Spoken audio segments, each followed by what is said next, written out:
it doesn't have an open door policy. Just because you qualify for membership doesn't mean you get to be a member. Article 10 of the Charter discusses this. It says if a nation qualifies and has submitted an application, then NATO must consider this application from the standpoint of, does it enhance the security of the organization? Pro-hint, allowing Finland in, knowing Russia will attack Finland, does not enhance European security. Now, people say, well, we can't allow ourselves to be bullied by Russia. Russia's not bullying anybody. Russia says if Finland remains neutral, there's just literally no problem here. But the only thing that can stop Finnish membership, besides Finland withdrawing its application or not submitting an application, is Europe is NATO is a consensus organization. And so hopefully there will be at least one of the 30 members who will say, nah, we ain't doing that. We already got one war here on European soil. Why do we want another? And what does Finland give us? It gives us a nightmare, a lengthy border with Russia. It pretty much guarantees that we're going to go back into, at a minimum, the Cold War. Because Finland has to understand that even if Russia doesn't invade, you're going to have to militarize your whole border. You're going to have to turn it into a fortified zone. And you can't do that alone, so you're going to have to invite NATO nations. You're going to have to allow foreign troops on your soil. Is this really the future that Finland wants? I mean, it's absurd. But more importantly, is it the future that Europe wants? Can Europe afford this? Finland's joining us. I mean, this is sort of like, Finland pulling up to the Titanic after it hit the iceberg and saying, "Hey, got any room for extra passengers? Come on board." But we're sinking. NATO's going down. It's part of a Europe that can't function, cohesively anymore. People speak of NATO unity. There is no NATO unity. Poland and Hungary are almost at war with one another. Turkey doesn't want to be a part of NATO anymore. Turkey blames NATO for the conflict in Ukraine. When we get into energy policies, Slovakia and Hungary have said we're not going to participate in European sanctioning of Russian energy. Germany will die as an economy if they do this. So, is this really what Finland wants to join? Because it's not working, man. Europe's not working. And any smart European country will say the only chance we have of pulling out of this thing is to create less friction with Russia instead of more friction. So I'm hopeful that at least one nation, and hopefully more, will speak up and say, no, sorry, Finland, Europe's better off with you being neutral. I mean, Finland has to think about what it's doing. Does anybody have a thinking cap in Finland? I mean, this is the question. I don't ask this facetiously. They have a great fighter in the FA-18. If they want to get, a better fighter, they can go out and get it. But why the F-35A? Why the F-35? It sucks as a fighter. Please, Finland, do your research. It breaks all the time. It doesn't work. It's been oversold. Thank you for supporting the American military-industrial complex. We enjoy the billions of dollars you'll be sending us, but we're giving you a piece of garbage airplane that you'll be lucky to get 60% operational rates in peacetime, and in combat, it breaks instantly. Plus, you shoot it down because it's not as stealthy as everybody thinks it is. But what's more important about that aircraft is that it is nuclear capable. That means that it's designed to be able to deliver nuclear weapons. And NATO just did a posture review where it talks about taking US B-61 nuclear bombs, which are currently stationed in Europe, and making them available to non-nuclear nations. And they're expanding this now to any nation that has the F-35A. Poland, for instance, will now become a nation that is capable of delivering American-made B-61 nuclear bombs. Wow.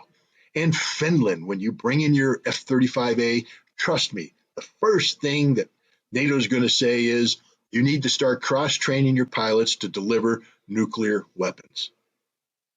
Is this really the direction Finland wants to go? Because you have to understand, Finland, when you join NATO, you give up a whole bunch of sovereignty because now you're part of an alliance that's going to start dictating things to you, saying you have to do this.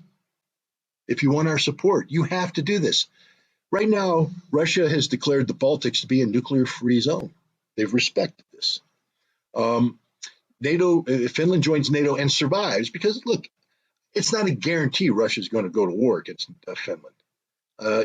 Russia's got a lot of problems of its own right now. Economic sanctions are hurting its economy. It's bitten off a lot in Ukraine. It's got to digest that first before it swallows Finland. So maybe they'll just seek to militarize for the moment. But part of that militarization will be the deployment of tactical nuclear weapons throughout the area, and every Finnish city will now be targeted with a nuclear weapon or 2 or 3 or 4 or a dozen. Okay, so Finland, you do now know that if there is a war with Russia that begins, for instance, in Moldova, are the Finns ready to die for Transnistria? I mean, it's just a question I want to ask the average Finn. I'd love to walk in Helsinki. You ready to die for Transnistria? Because you're going to. You're going to die because when that goes to war and then the Romanians attack and then the Russians counterattack, the Americans send in a brigade, it gets annihilated. So the Americans use a tactical nuke. Boom, boom, boom, boom, boom. It's all over. Helsinki disappears in a cloud of radioactive dust. That quick.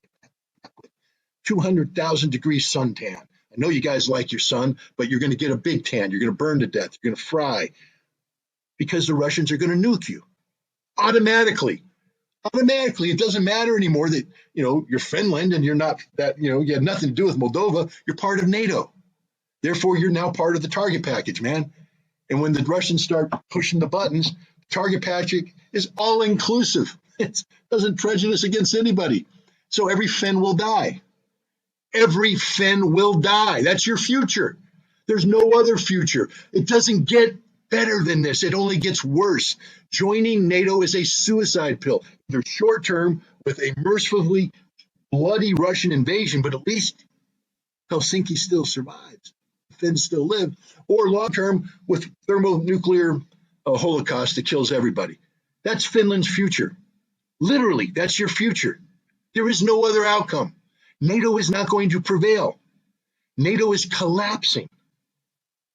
And the best that Finland can hope for is to remain neutral, stay above the fray, survive.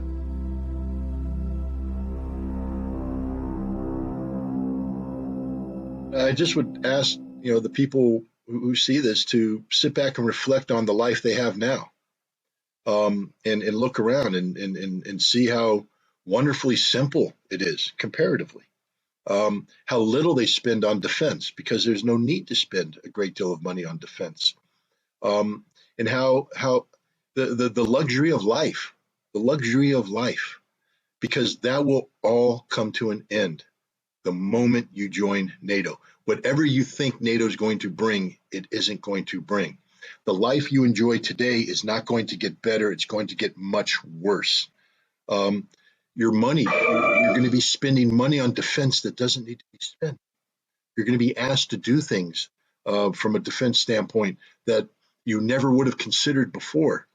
And people need to really sit back and say, if I enjoy the standard of living that I have now, and I want this standard of living for my children and my grandchildren, then joining NATO is not the path. You're just guaranteeing that your grandchildren, if they're alive at all, will live in a regime of fear, because the Cold War, I'm just here to remind you, I lived in West Germany during the Cold War. It was an atmosphere of prevalent fear. Every day we had to worry about Soviet troops coming over the border. I lived next door to a nuclear storage facility, North Point, which would have been one of the first places struck. So when you went to bed at night, were some generals going to make a decision that resulted in a tactical nuclear weapon hitting North Point so I would never wake up in the morning? When I got on the school bus and went to school, was I going to be able to come home to a place, or was some Soviet missile going to hit it? This was a daily existence. And if that's the future you want, to be worrying about whether or not you're going to live to see the morning, join NATO. Be my guest. But if not, you guys are ostensible democracies. Act like it. Hold your elected representatives accountable. If they don't want to hold a referendum, hold one for them, called a recall vote. Get them out of office. Put people in who respect democracy. Put people in who will listen to you. Now, the Finnish people may come out and say, hey, Ritter, thanks, but we still want to join NATO. It's okay. That's your decision. You're a democracy. Do what you want to do, but don't allow your government to make a decision for you of this magnitude without you having the ability to weigh in. That's the important thing. You're giving up everything when you do that.